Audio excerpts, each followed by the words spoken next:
শারীরিক রোগ ভোগের পর গতকাল রাজধানী জিবি হাসপাতালে শেষ নিঃশ্বাস ত্যাগ করেন বরজলার প্রাক্তন বিধায়ক ঝুমু সরকার। তরুণ এই প্রাক্তন বিধায়কের মৃত্যুর খবর ছড়িয়ে পড়তেই গোটা রাজ্য জুড়ে ব্যাপক প্রতিক্রিয়া তৈরি হয় এবং বিভিন্ন মহল নিজের মতো করে শোক প্রকাশ করতে থাকে। আজ প্রাক্তন বিধায়কের বাড়িতে গিয়ে শোক সন্তপ্ত পরিবার পরিজনদের সমবেদনা জ্ঞাপন করেন রাজ্যের বিরোধী দলনেতা জিতেন্দ্র চৌধুরী। বরজলার বর্তমান বিধায়ক সুদীপ সরকার সহ অন্যান্য বহু বিশিষ্ট ব্যক্তিত্বরা। এখানে উল্লেখ করা প্রয়োজন, বরজলা বিধানসভার স্বল্প দিনের বিধায়ক ঝুমু সরকার টেট উত্তীর্ণ হয়ে বর্তমানে শিক্ষকতার চাকরি করতেন।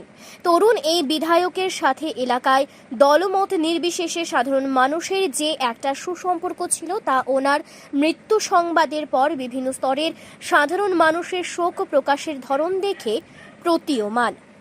বিগত কিছুদিন পূর্বে দুরারোগ্য ব্যাধিতে আক্রান্তিত হয়ে বহিরাজ্যে চিকিৎসাধীন থাকার পর অতি সম্প্রতি সৌম্য সরকারকে রাজধানী জিবি হাসপাতালে ভর্তি করা হয় এবং গতকাল রাতে উনি শেষ নিঃশ্বাস ত্যাগ করেন। মৃত্যুকালে স্ত্রী সন্তান সহ বহু গুণমুগ্ধ রেখে গেছেন বর্তমান শিক্ষক তথা প্রাক্তন বিধায়ক ঝুমু সরকার।